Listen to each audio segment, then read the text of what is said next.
everybody. Welcome to the Hallmarkies podcast. We are so excited today to get the chance to talk to one of our favorite Hallmark writers. We get a chance to talk to Julie Sherman Wolfe, and I'm Rachel. And Julie, thank you so much.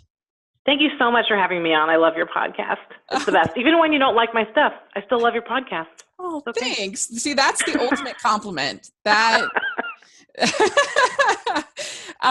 And so what we'd like to do is ask our guests to introduce yourself and tell us a little bit about what inspired you to become a writer. Okay, well, I'm Julie Wolfe. I don't usually say the Sherman part because it sounds a little bit pretentious. Okay. I feel like I don't walk around going, "Hi, I'm Julie Sherman Wolfe." No hyphen. Okay. That's the only reason I kept Sherman in my name was because my dad had passed years ago, and I thought that's the only way to keep Sherman, my maiden name, out in the universe, really. So I stuck it in there, bailed on my real middle name, which was Elizabeth, and there you have it. But nice. Yes, so that's where you got that from. So I came to Hallmark in a kind of a roundabout way because back in the early 90s, I had graduated from UC San Diego, and I had full intention of being a copywriter for advertising. And, back then there was really no internet. There were sort of bulletin boards, but nothing really going on. It's like if you didn't live in LA and if you weren't in the industry, it just never occurred to me like, hey, you can do this, because I was a writer my entire life. That was always my thing. And it just never occurred to me until one night in San Diego. I was actually also doing stand-up comedy when I was in college. And in the same day, I got laid off from my advertising job because it was during all the layoffs in the 90s. And then I also got dumped. Same day. Laid off and dumped, right? So you're thinking, oh, this is the worst day ever. Yeah. This is the suckiest day. So I went down to actually the Comedy Store in La Jolla, and I was on at like 11:30 at night, and I just did a bit about getting fired and dumped on the same day, and it went pretty well. And I was just standing in the back afterwards, and a comedian named Rich Scheidner, who's still around, he said, well, so you're a chick. Yeah, I was a chick. You're a chick, and you're funny, and you're a writer, so why aren't you in LA writing sitcoms? You'd never stop working. Right. So that was literally like if there was ever an epiphany in my life, that was it. And it was the perfect time because I didn't have any job holding me there. I didn't have a boyfriend holding me there. Yeah. In San Diego. So I literally, like after that night, I just started to wait. I could always wait tables as backup. I was a pretty good waitress. So I was waiting tables for a few months, and then I just literally just moved to Los Angeles. I didn't know anybody, but I knew that was the right thing to do. So I lived in Hollywood before Hollywood sort of became good again. And, I shared my driveway with drug dealers and hookers and all kinds of exciting people, and managed to just send out my resume to all the sitcoms just to be a writer's assistant, because I did manage to find out that was a job that existed. And so I interviewed for 2 shows after faxing my resume all over town and having my beeper on me to make sure I got messages. That's how long ago this was, like 20-something years ago. I got 2 interviews. One was on Frasier, and they really just wanted a secretary and that knew shorthand. This is before there were even computers in the writer's room. This is how old this is. And then my other one was on this new show called Dweebs, and I got that job. And it was it was almost like easier than it should have been because I didn't know how hard it was supposed to be to get in. But I had a good background in editing and copywriting and proofreading, so that's what they liked. So I was on that show for a season. That got canceled. I was an assistant on Hope and Gloria. That got canceled. And then I was an assistant on Everybody Loves Raymond for the first 2 seasons. And I learned so much in that writer's room. I wrote a really good spec script, which is a sample episode for the show. And that got me my first real writing job, which was a sitcom on Lifetime called Oh Baby. And then just from then on, I did that. I did Third Rock from the Sun. I did some animation, just a lot of comedy. And then when that started slowing down, I actually was really into romantic comedy. That's my favorite genre. And so I wrote a couple of feature scripts and actually sold them. And that got me started in that kind of rom-com world. While I was doing that, I was still doing other sitcom stuff, but mostly like for kids. I I did a lot for Disney Channel, and I did stuff I had a pilot for Amazon and a pilot for Cartoon Network, which you would never have heard of because they didn't get made past that. But then, I still just love the rom-com genre. And then after years and years of talking about Hallmark with a couple of producer friends of mine and Liz Yost, who's one of the amazing executives over there, it took years, but everything kind of worked out about 3.5 years ago, where a producer named John Eskenes, who he actually produces Good Witch with Orly Adelson. We've known each other for years, and he has known Liz, and we all knew each other, and he got me on Hello, It's Me, which was my first one for Hallmark, and it did pretty well, and they liked the writing, and I loved doing it, and ever since then, I've basically just been writing Hallmark movies, and I love it. I've never been happier. That's my story. That's great. Wow. It does not surprise me at all to hear that you've done stand-up, because the thing that impressed me so much about Finding Santa, because let's be real, the plot of that movie was a little nuts, but it was so funny. Like, I thought that it was hilarious. Like, stuff like the outsider zombie thing, like that was so funny. And there were so many parts that I just thought, wow, she's a genius at what she's doing, because it's like not anybody, but a lot of people, if you have like an amazing concept, an amazing cast, and not that they weren't competent, but I don't know, I just think like it tells a great writer when you can take something that's not the greatest and make it really fun. You know what I mean? So I cover up the plot holes with humor. Yeah, exactly.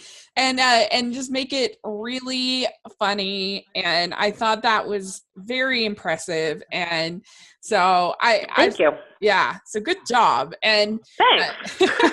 And sometimes in Hallmark, they can take, especially on the movies and mysteries, which is appropriate, I guess, they can take themselves a little too seriously. So I appreciate one that truly does make me laugh.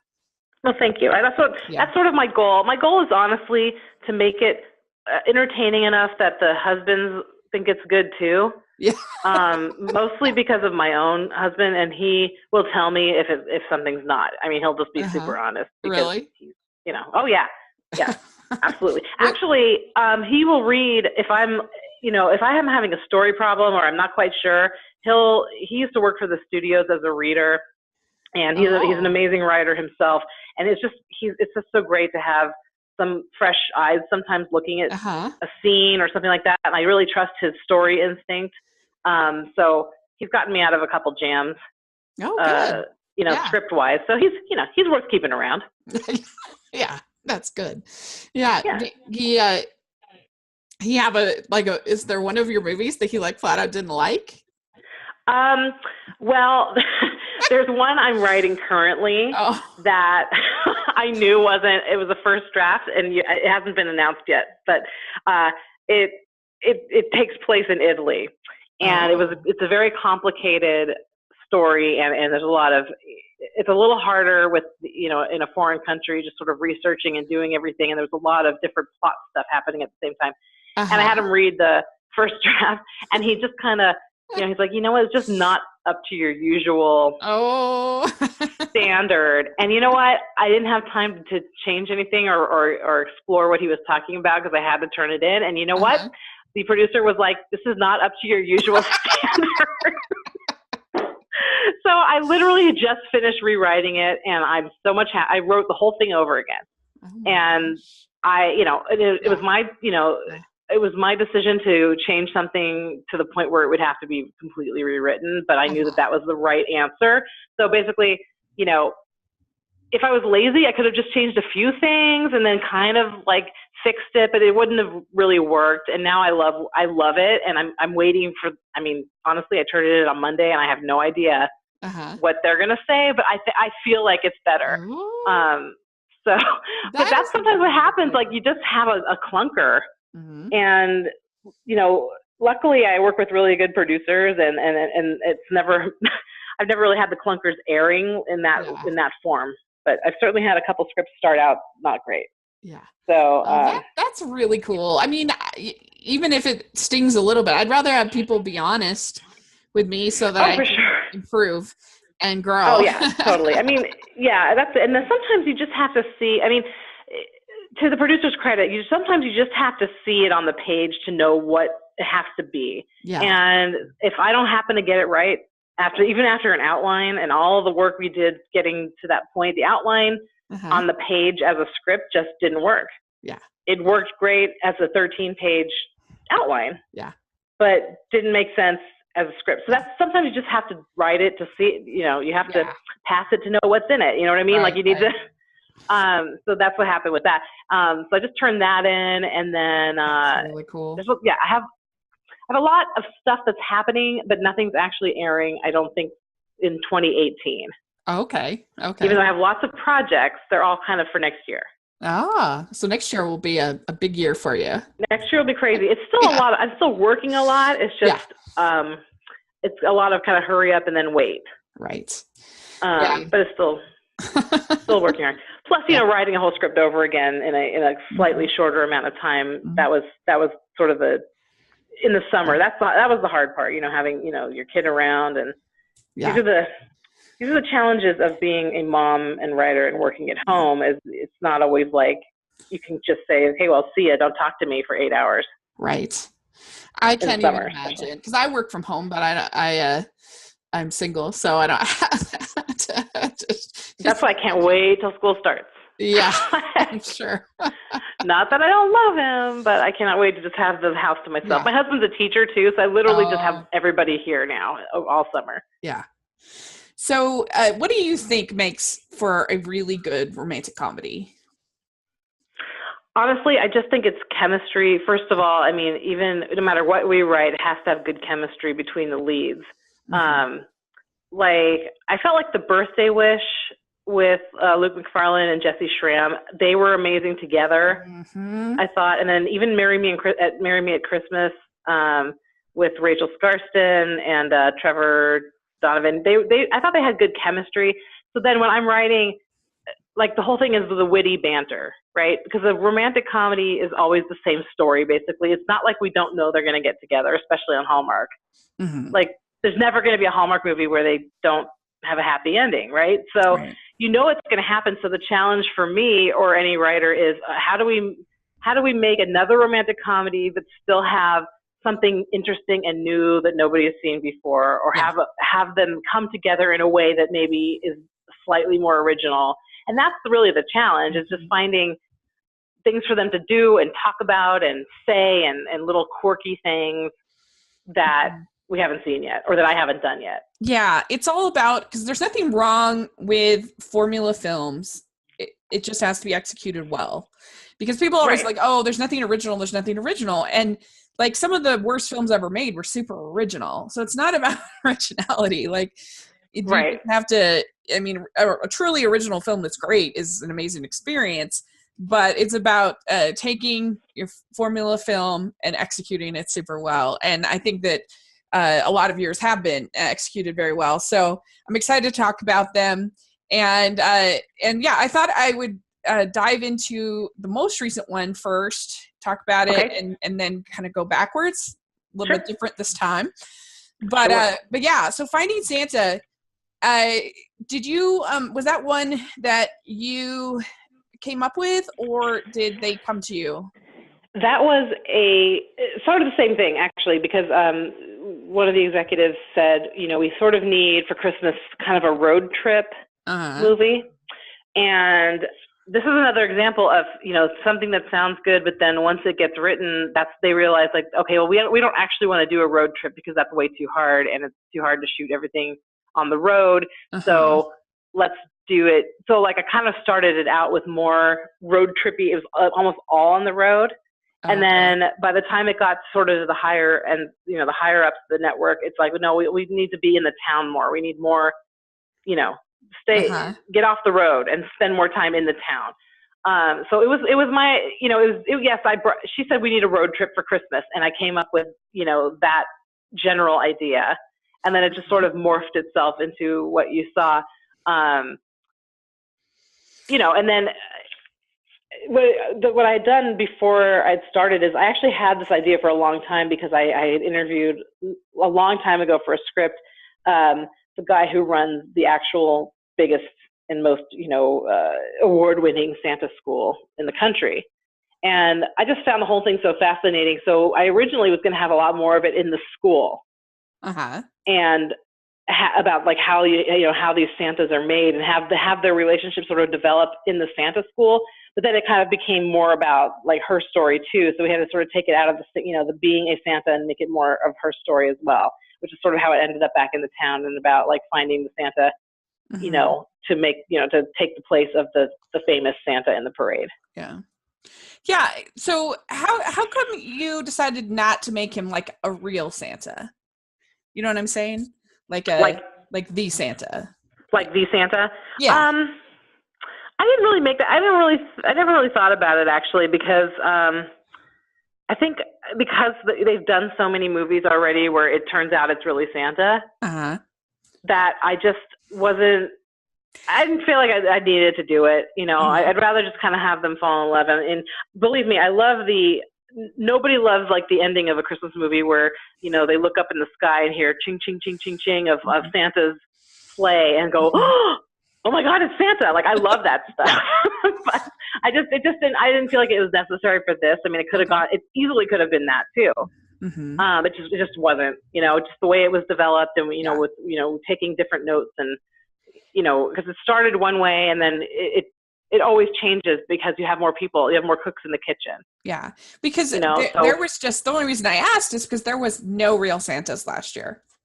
Like there were I will admit I did not watch every single one because, No, how can you? I honestly, it's hard for me to watch them because I don't want to watch them and then sort of internalize somebody's something and then write it, but accidentally. So I try not to watch too many of them unless my friends are writing them basically, I mean, I watch a lot of Hallmark, but, I can't watch them every single weekend. I just don't want to, I don't want to accidentally copy anything or I can understand that. I can understand that. Yeah. I mean, was just a different season, this year for Hallmark or last year. But yeah, we'd like to have, a couple. There was one that was like an angel.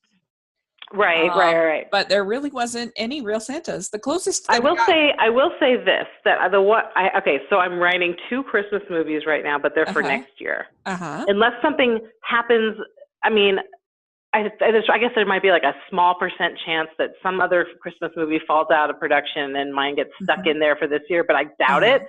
But one of them has the real Mrs. Claus in it. Ooh. So, very nice. But that's kind of a reveal, I mean, so it's not really about her necessarily, but there is a real, and the real Santa makes a cameo. Nice. But, God knows if that's good. I mean, we're still in outline phase, so I have no idea if that's going to stay, but I'll let you know and I'll tell you which one I was talking about someday. Okay, good. It was this one. Yes. Yeah. The good. The other thing that was fun in that movie, the whole Eggnog Montage, like that was pretty epic.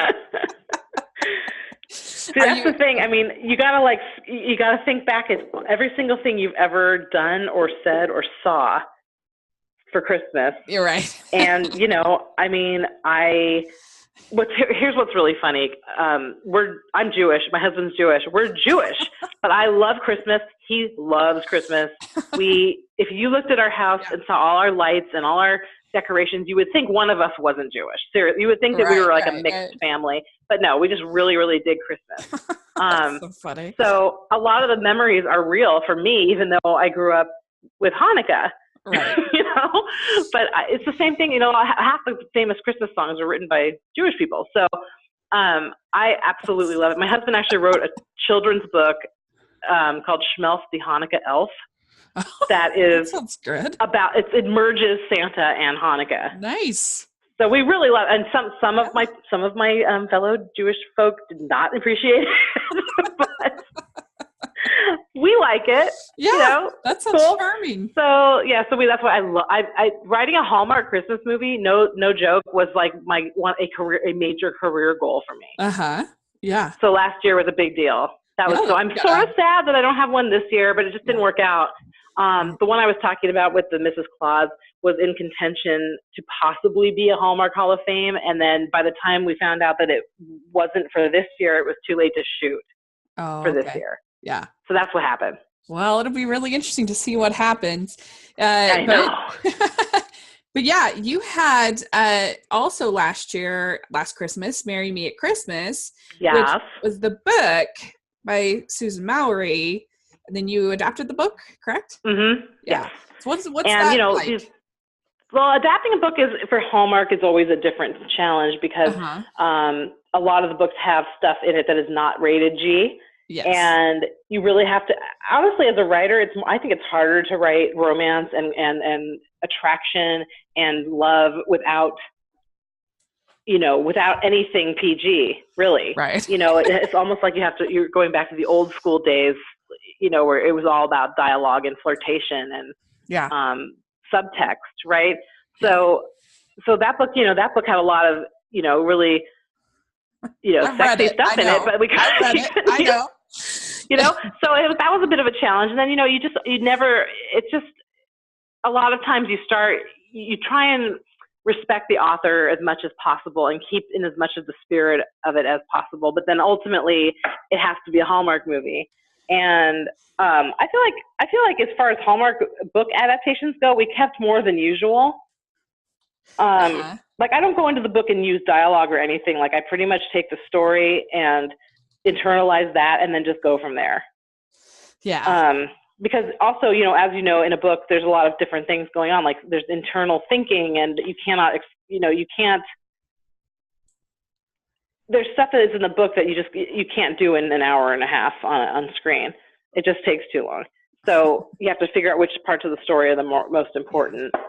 And yeah, it has its own challenge, but I like doing it. I did it with that Convenient Groom, Hello, It's Me, and all those were books. Okay. Yeah, and then also one for next year that I cannot announce yet either is a book. I think you did a very good job capturing the feel of Fool's Gold, and I would love for them to do more because there's a bunch of books all set in Fool's Gold. I would too. I know. I would too. Really fun.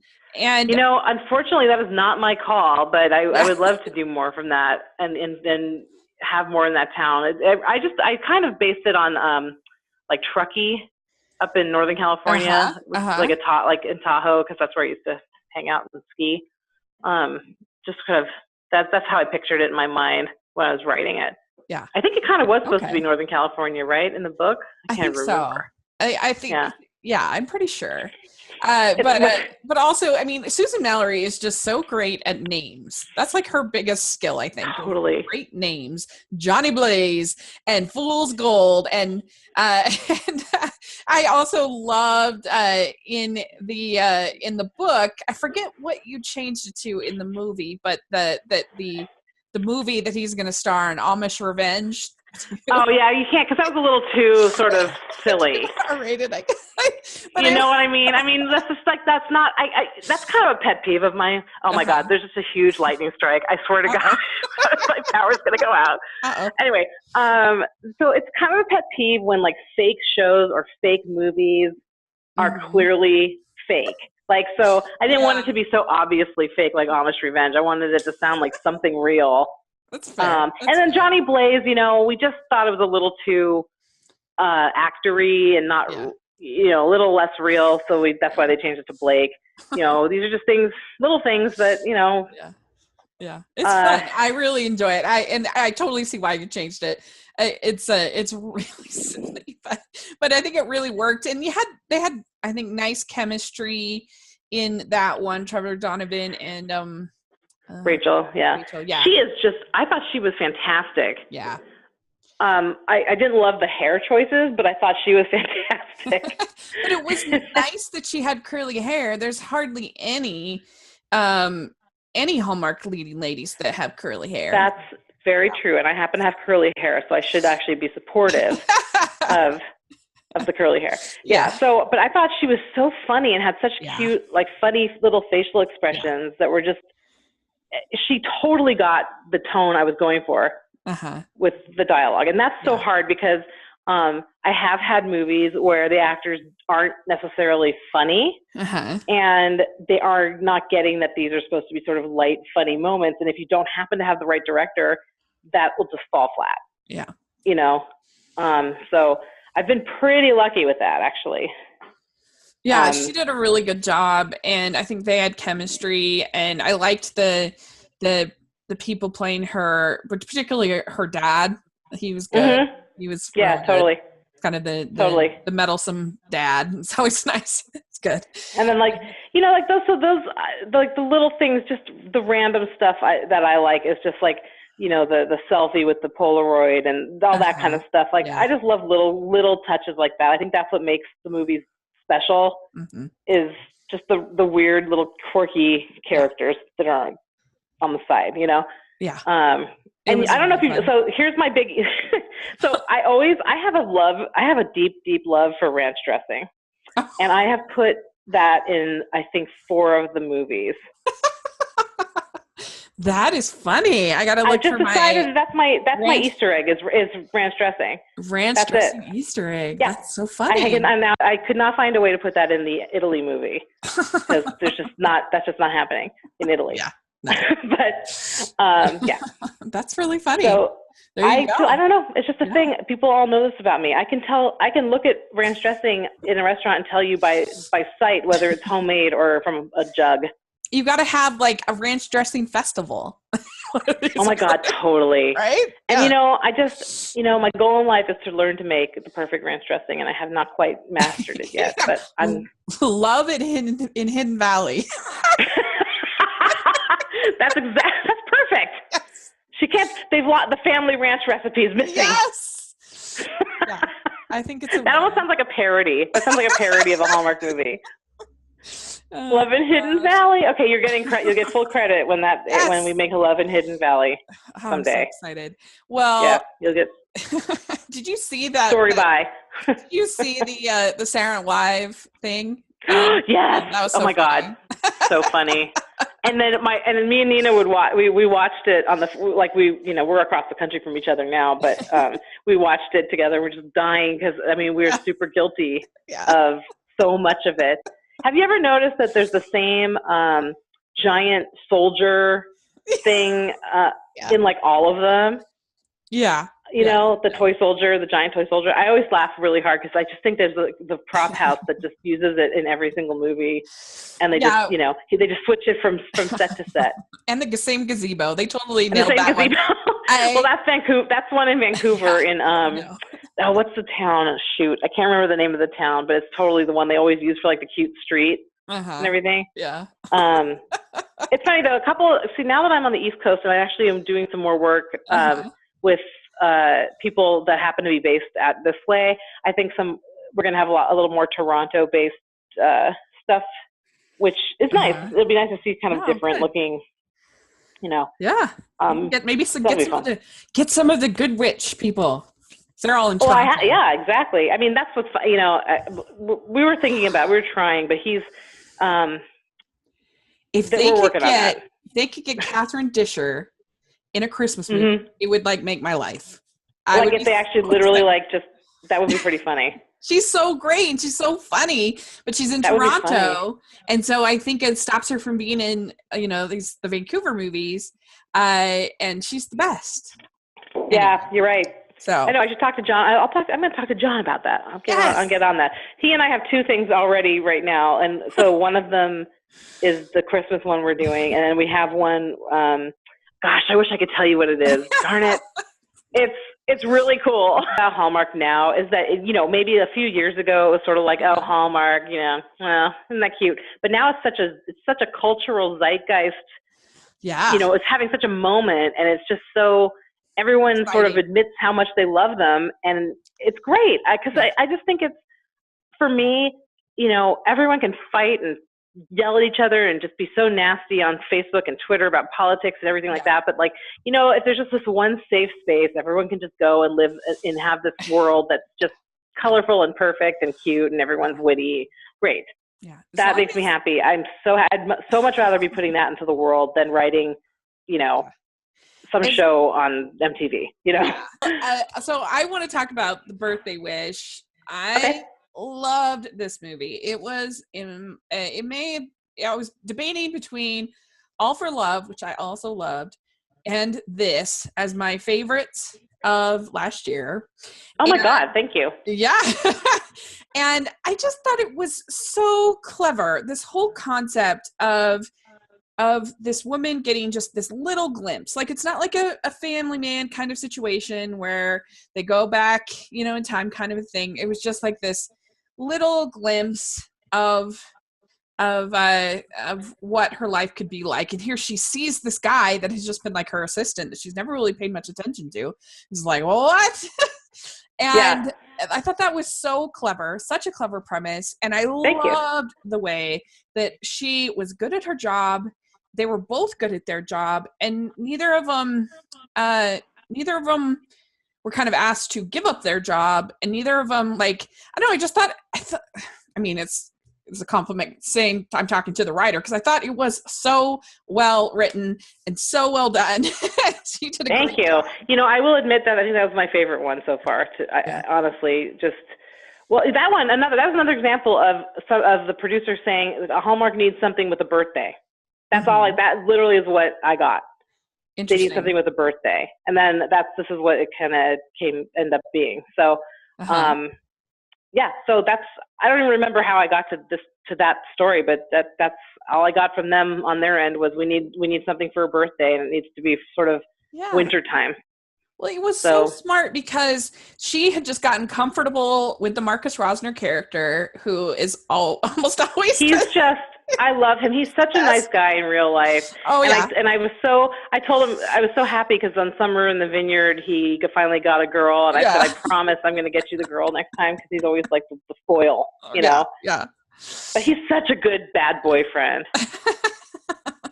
But this one was really, because we've interviewed him. We love Marcus. But this one was really interesting because he wasn't really a jerk. Like, he just had different. He's just a different phase of life. Yeah, like they were going. He was going off of the plan that they had agreed to, and she's the one that changed off of the plan. And so, you can't really blame him for treating her and treating their relationship the same as it had always been, and their agreed upon relationship. And so I think. I don't know. It was just really good. I loved it. Thanks. Except for the ring thing. The ring thing was slightly based on something that was happening in my life to somebody else who was expecting one thing and got something different. Oh, okay. So that was sort of based on that. Plus, I'd seen an ad for rings that had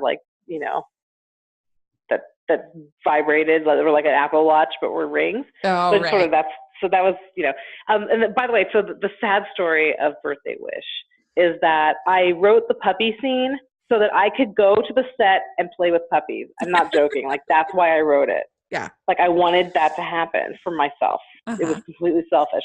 That's and then so something, I can't even remember why, but I couldn't go. Oh, no. And so I was like, I was so bummed when I watched the scene, because I was like, oh my God, I could have been with the puppies. And Peter DeLuise is like, he and I absolutely, absolutely love each other. We had the best relationship working on this, and we keep saying we want to do another thing. And we actually talked about maybe pitching a series idea together, because we just had the best relationship. And the reason that movie played well, I thought, was because he is a funny person and he has done comedy and he totally gets it. Yeah. So that's why I thought it was funnier, because a lot of the guys that direct are more of a drama director, or they come from a drama place. So it's harder to get the comedy, like I was saying before. But Peter is just the funniest guy. Yeah. We all know that. And so he totally got what the tone was supposed to be. I think that's why it also played really well. Yeah. Well, and this is a story about two grown-ups, like they have grown-up jobs. I don't know. I just really appreciate it. And And I thought they had such great chemistry, Jesse and Luke, and I love them. I love both of them individually, but then together I also love them. The kiss is so good at the end, and Totally. yeah, it's just Yeah. really I love good. Luke McFarlane. He's just The best. he's the bee's knees. I love that guy. Yeah. The funny I don't know if you saw my tweet the other day, but I wrote about her getting itchy rash from eating macadamia nuts, Yeah. and then that literally happened to me. Oh my gosh. Like, That's so I now funny. have that allergy. It's almost like I made it happen. You better be careful. I know. I should write a script about making $2 million and see what happens. Yeah. That's funny. So yeah, that one, I hope they get it on DVD and streaming. It's one of the best. They should have it. Is it not? I don't even know. My fun kind of, I like to go into the Hallmark store and see if anything I ever wrote was there. So far, nothing I've ever written. I know I have stuff on DVD, but it's never in the store, but I really want to see it in a store just for fun. Yeah. Because I think it would just be funny. But I have yet to see anything. Because The Convenient Groom, which we'll talk about next, and Wedding Bells, and I think Hello, It's Me. I think they're all on DVD. Are they really? Oh my god! Pretty sure. I mean, I know because I own The Convenient Groom and Wedding Bells. I know those are. I think I'm contractually supposed to get those, and I have not. So I guess I better be getting my DVDs, my contracted DVDs. Well, yeah. So I would love to get The Birthday Wish on DVD. I have it on my DVR saved because I like to. Oh, that's the height of compliments right there. Yeah. Because saving it on your DVR, that's a big deal. So I appreciate that. Thank you. Right space. So anyway, The Convenient Groom, that was a lot of fun, and I feel like of all of your movies, this is probably the one that's the most classic rom-com. Yeah, I think so too. And the book was we ended up having to change a lot. And it's just another example of a first draft where Hallmark said, wait, we can't let them, they can't be together and like pretend to be married at the beginning. They can't, we had to change a bunch of stuff. Well, I mean, like nobody realized that's what the book was, so we had to change it so they weren't, they weren't pretending to be married because that's just not on brand for Hallmark that, for the beginning. Well, maybe not pretending to be married, but there are tons of movies about pretend boyfriend, girlfriend / fiance. And we didn't get any last year at Christmas, which was very I love that trope of the last minute have to find a date. And so you get a fake boyfriend. Oh yeah. I haven't written, it's so funny. I have a half completed movie that I was writing many, many, many years ago about, and there's a reason that nobody bought it because I don't know who the audience really is, but is a girl who finds the man of her dreams on internet dating and realizes that it was J-Date and that he thinks she's Jewish. Oh.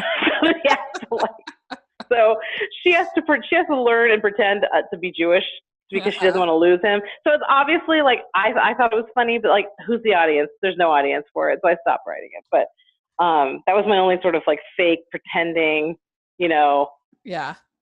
I mean, it wasn't even worth. I knew as soon as I got to page 30, I'm like, this isn't good. This isn't good. Well, there has been a Hallmark movie kind of like that in A Hitch for the Holidays. Did you ever see that? Is that the Mayim Bialik one? No, it has Joey Lawrence and what's the girl's name? I can't remember her name.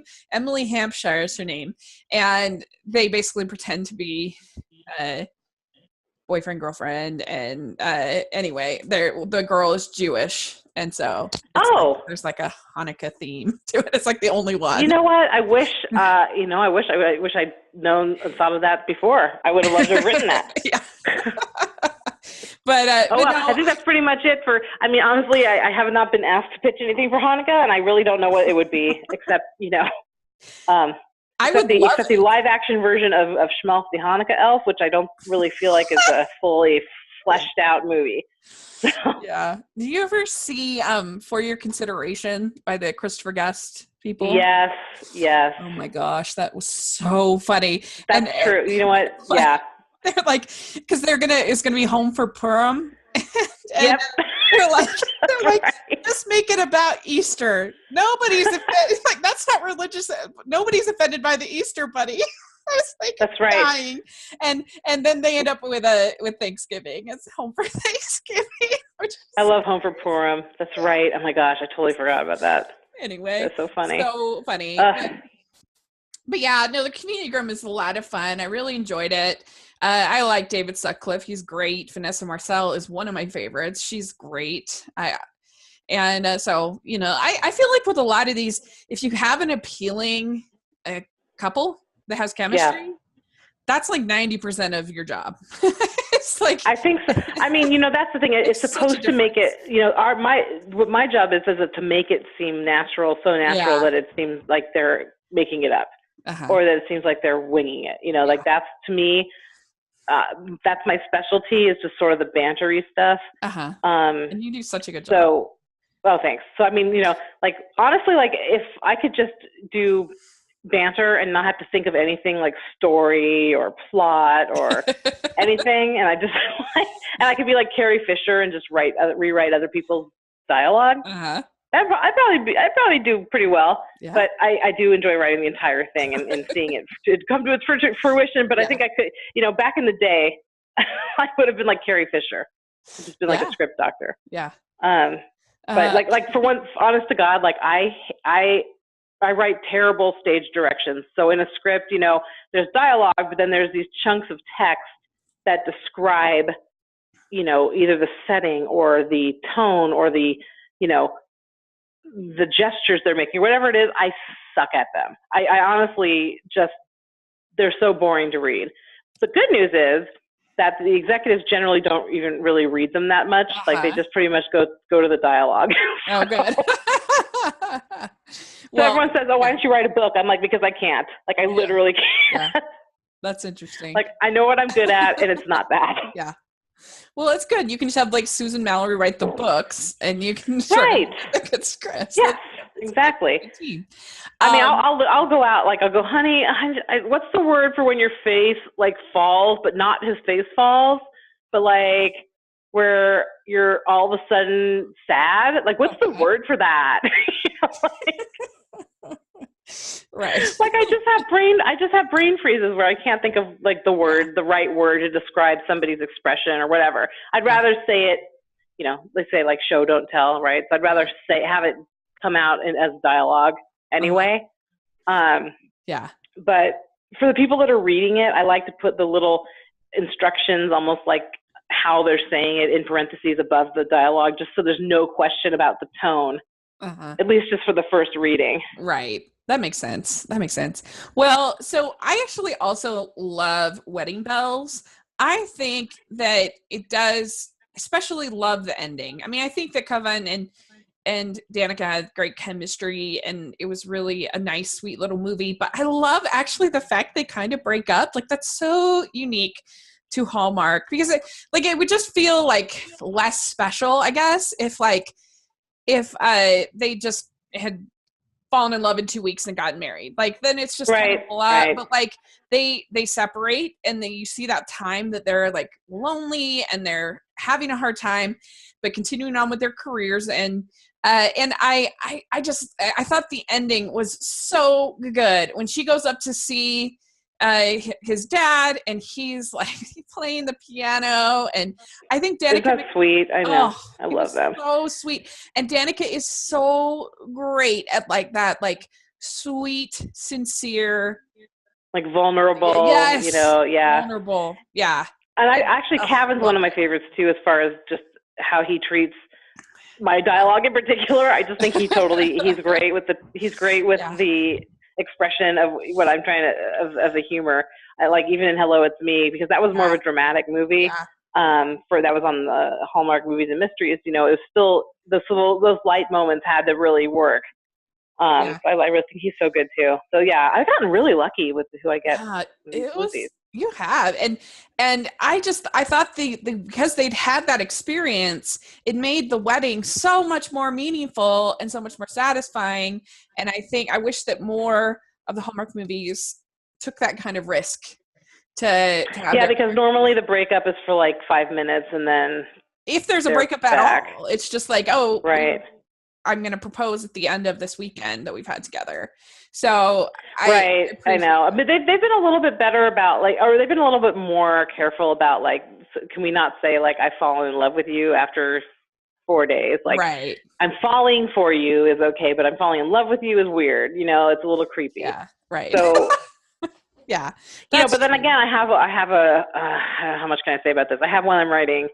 It's actually done, but we're kind of waiting to see where it lands. It's a kind of a high school reunion type of movie.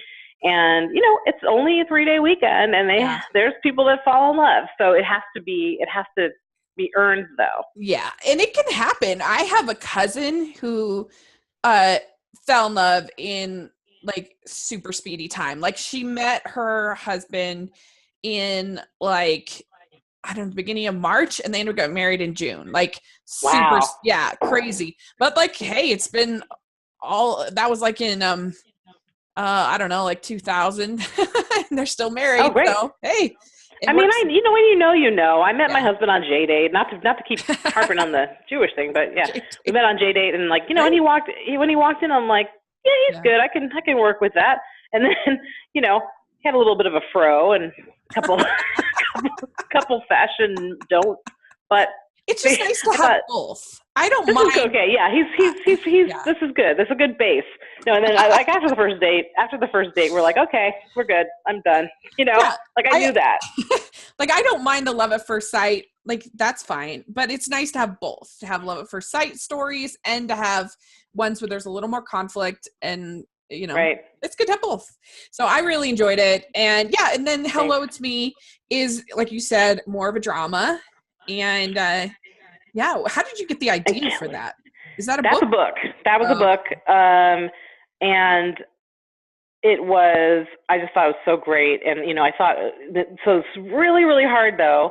And this was the challenge, was making it not stupid that she's hearing from the dead husband. Right. You know, because there's a fine line between like really having a really cool spiritual, you know, what's happening, and like going like, you know, like, I'm getting phone calls from my dead husband. This is stupid. You know, like, so that was the hard part. It was just a very fine line. But, you know, again, the actors are what did it, because it was Kelly, who's a genius. Right. And Kelly Martin and Kevin again. So those two together totally made it work. She's so good. Yeah. And I actually have a couple more things with her. Like she, you know, if like I have 2 things with her for next year. Because we just really get along, and with the same producer, the whole as Hello It's Me. So well, I mean, she's the queen of Hallmark, or one of the queens. So I'm very happy about that.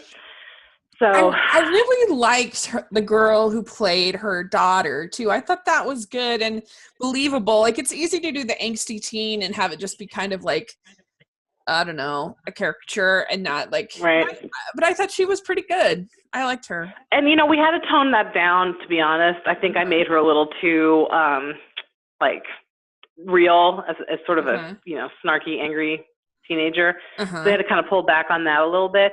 I'll tell you one, this is true. The note I get the most from Hallmark is everybody's too snarky. Oh, shoot. It doesn't, like, everyone's a little too snarky. I always go as far as I can and then pull back if they tell me to, because that's just my writing style. Well, thank you. Yeah, that's my big note always. I appreciate that you're pushing them to be a little bit more snarky and a little more, because I really enjoy the sense of humor. And I guess I like sort of snarky humor, and also I don't know. I just think you like pulled it off, like finding the balance of this teen girl. I think in making it work for Hallmark. Thanks.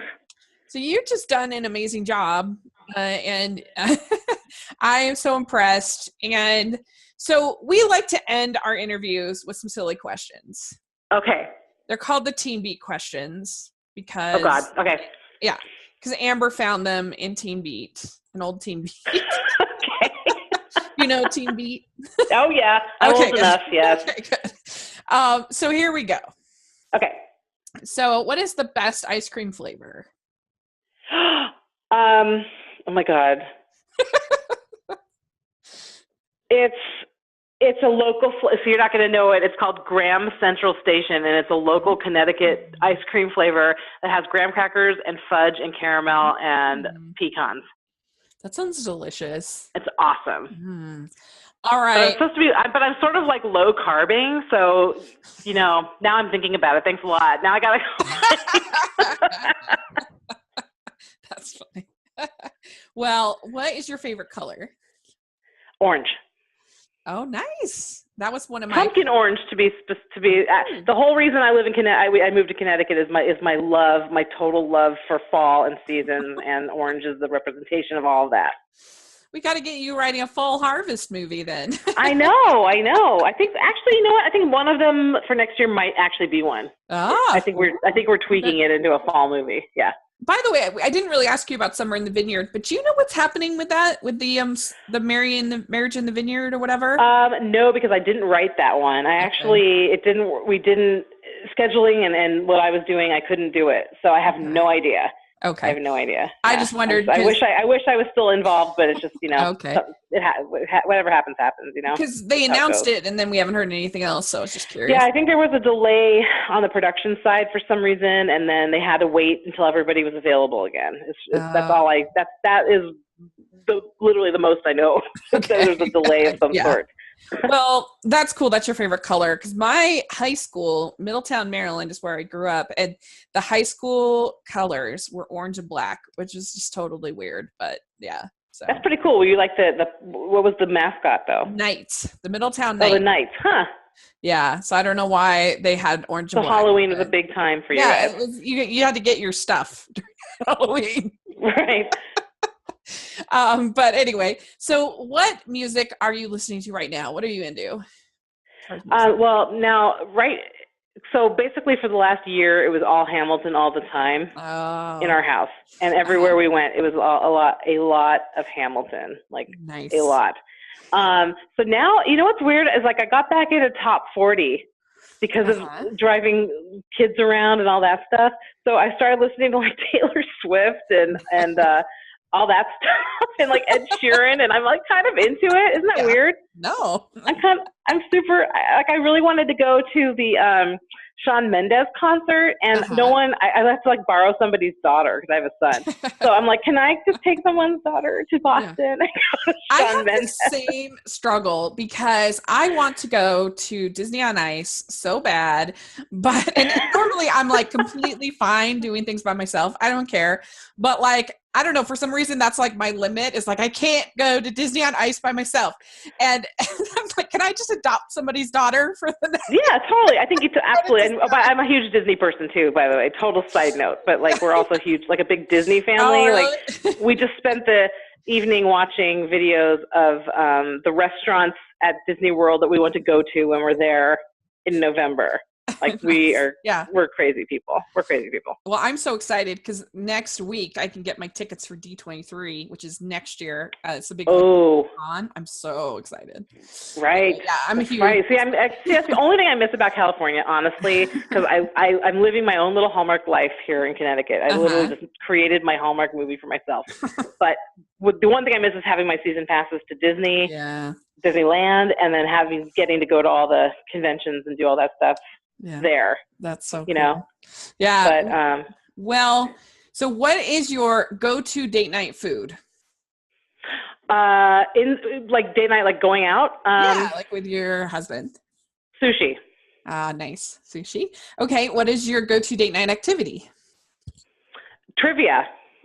Fun. There's a ton of trivia here. We literally will get a sitter and go because my husband is like I don't know how to monetize this except for winning trivia all the time. We win all the time, but he has a photographic memory. And so usually like he'll do like 90% of the work, and then I'll come up with the really obscure answer that puts us over the top. So we're a good partnership. And then when we go on the Disney cruises, we pretty much win like all the trivia. Oh man, that sounds fun. I'm so jealous you've been on a Disney cruise. I wish. Oh, it's the best. They're so great. And I will still go on them when our son doesn't even come with us anymore. Yeah. I still go. I love them. Well, let me know. I'll go with you. Okay, yeah. Okay, good. All right. So next is dogs or cats? Oh my God. All right. It would have been cats, but we just adopted the most, oh my God, she's psychic. She literally just poked her head in when you said that. Okay. So we adopted a golden, but she's a red-coated golden retriever, and we hit the jackpot on adoption because she was with a family. She was a breeder's dog who just wasn't really doing well at like breeding. She just wasn't easy for her. So they kept her as a pet because she's amazing. And she got so sad when she couldn't have puppies when all the other dogs were having puppies in the house and stuff. So she got really depressed. So they decided that she needed her own family. And so we adopted her, and she's amazing. And she doesn't even care about thunderstorms. Like, we just had a huge thunderstorm earlier, and she's like on the couch just going like, whatever. She's the best. But before that, we had 4 cats, and now sadly we're down to 1. But they were all, they all lived to like 16, 17. Wow. That's really fun. But right now the poor cat just is getting ignored because the dog is getting all the attention. Yeah. That's so cool. The Goldens are probably my favorite. They're so sweet. I mean, I just can't imagine. I cannot believe how lucky we got with her. Yeah, that's so cool. All right. Well, beaches or mountains? Mountain. Nice. Oh. I am a redhead, and I loathe the sun and the beach and summer. I have seasonal affective disorder, where most people get depressed when it's cloudy, but I have the opposite. That is really funny. Yeah. I'm not even kidding. That's why I had to leave Los Angeles. That's funny. There you go. All right. Next, fancy dress or sweats? Sweats. Yeah. Please. Yeah.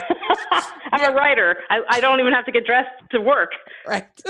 The only people who pick fancy dress, like we interviewed Lila Fitzgerald, who's like, a young lady. And she's like, I want to be a princess every day if I can. Oh my God. Like my husband, I feel bad. Like my hair is always up in a bun. I wear yoga pants every day. Like that's just how how I roll. Yeah. All right. Next, favorite holiday to celebrate? Favorite holiday is Christmas. It really is.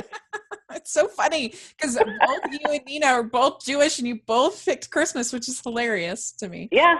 It's just because it's completely cultural to me. Sure. I love it. So, all right. This is a hard question, and you can pick one of your own. Favorite Hallmark movie? It's the one with oh my God, and I can't remember the name. The soldier one when he comes with the Christmas card. Oh, that one's a great one. Classic. That's the one. That one. Yep. Good choice. That's the one. That's like all time because I don't know, it just got to me. It got me.